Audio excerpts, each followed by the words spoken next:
Le conflit au travail, on a souvent l'impression que c'est un défi insurmontable, n'est-ce pas? Mais et si on voyait ça différemment?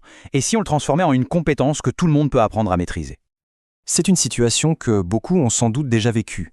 Ça part d'un simple désaccord, un truc purement opérationnel, et puis, sans qu'on s'en rende vraiment compte, ça commence à enfler, à prendre de l'ampleur. Alors ce qu'on va faire ensemble, c'est décortiquer comment ces situations peuvent complètement dégénérer, et surtout on va voir comment reprendre le contrôle avant qu'il ne soit trop tard. Allez, prenons un cas bien concret pour illustrer ça. On a Olivier qui a un besoin urgent de réapprovisionner un produit qui cartonne. De l'autre côté, Nathalie de la logistique lui dit que les procédures l'en empêchent. Et voilà, le point de friction est là, immédiat. Bon, pour savoir comment on peut désamorcer ce genre de situation, il faut d'abord comprendre comment un conflit naît et grandit. C'est un peu comme un cycle de vie. Alors, commençons par là. Il faut bien comprendre une chose. Un simple désaccord, ce n'est pas encore un conflit. Non, le vrai danger, le vrai problème, c'est l'escalade. C'est cette escalade qui, en passant par ces 4 étapes, va transformer une toute petite étincelle en un véritable incendie.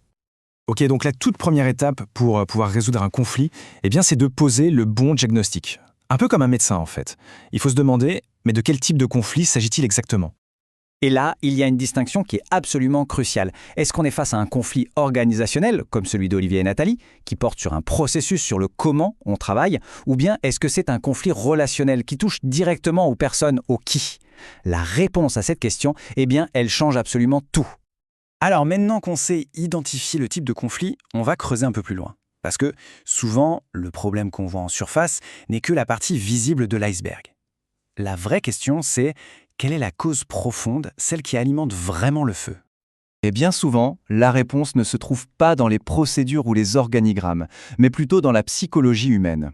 En fait, un conflit éclate très souvent quand l'un de ces 5 besoins humains fondamentaux n'est tout simplement pas satisfait. Imaginez un peu que ce soit un besoin de sécurité, d'estime de soi, ou même d'appartenance à un groupe. Quand l'un de ces besoins n'est pas rempli, ça devient comme de la paille sèche. Il suffit d'une toute petite étincelle pour que tout s'enflamme.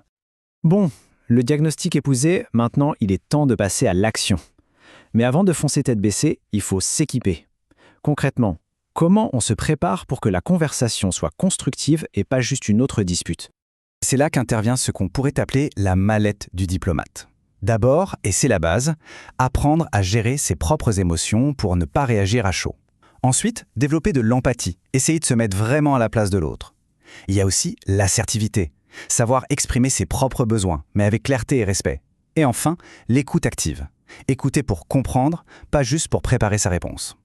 Avec ces outils en main, on s'assure que la conversation sera productive et pas destructive. Maintenant qu'on est bien préparé, il nous faut une méthode, un plan de match. Et pour ça, il existe un outil formidablement efficace, un plan d'action en 4 étapes pour mener cette conversation difficile.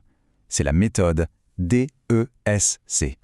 Cette méthode en 4 étapes, DSC, elle offre vraiment un chemin structuré et surtout non conflictuel pour naviguer dans une conversation qui s'annonce difficile. Et regardons concrètement comment cette méthode DESC peut transformer l'impasse entre Olivier et Nathalie. On passe d'un blocage à une vraie session de résolution de problèmes collaborative. Et ce qui est génial, c'est qu'on aborde à la fois le problème de processus et l'aspect humain. S'il y a une chose à retenir, c'est ça. La gestion de conflits, ce n'est pas du tout d'éviter les désaccords. Au contraire, c'est de savoir les transformer en quelque chose de positif.